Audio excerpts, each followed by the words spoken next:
वास्तव में सुखी कौन है? पारिवारिक कहानी। एक छोटे से गांव में एक परिवार रहता था।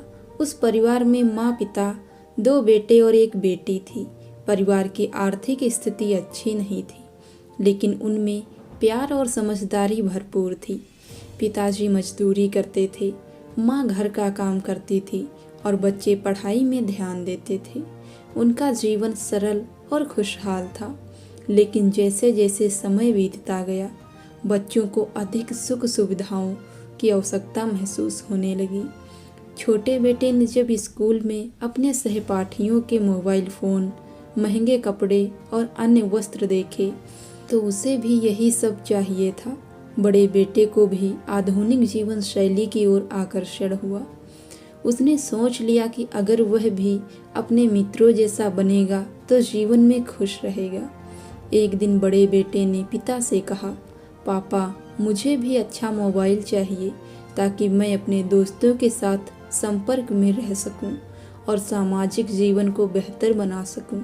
पिताजी ने समझाते हुए कहा, बेटा, हमारे पास जो है उसमें संतुष्ट रहो। यह जरूरी नहीं है कि बाहर की दुनिया जो दिखाती है वही सही हो। असली सुख तो दिल में होता है।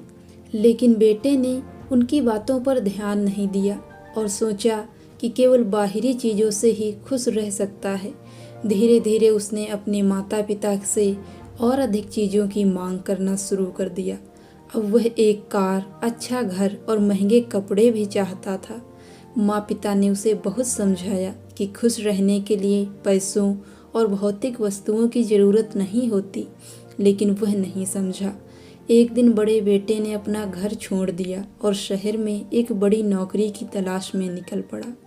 उसने सोचा कि वह अपनी मेहनत से बड़ा आदमी बनेगा और अपने परिवार को भी खुश रखेगा। कुछ महीनों बाद वह एक शहर में नौकरी करने लगा, लेकिन उसे बहुत संघर्ष करना पड़ा। काम में तनाव, रिश्तों में दूरियां और समय की कमी के कारण उसकी खुशियां धीरे धीरे खत्म होती चली गईं।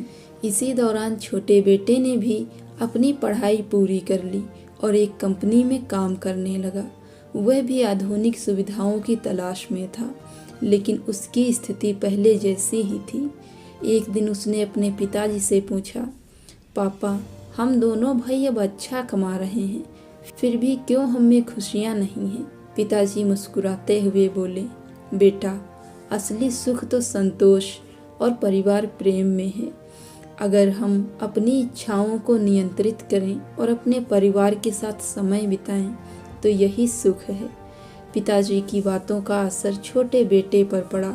उसने अपने परिवार के साथ समय बिताने की कोशिश की और समझा कि असली सुख बाहरी चीज़ों में नहीं, बल्कि परिवार के साथ बिताए गए सरल और प्यार भरे पलों में होता है।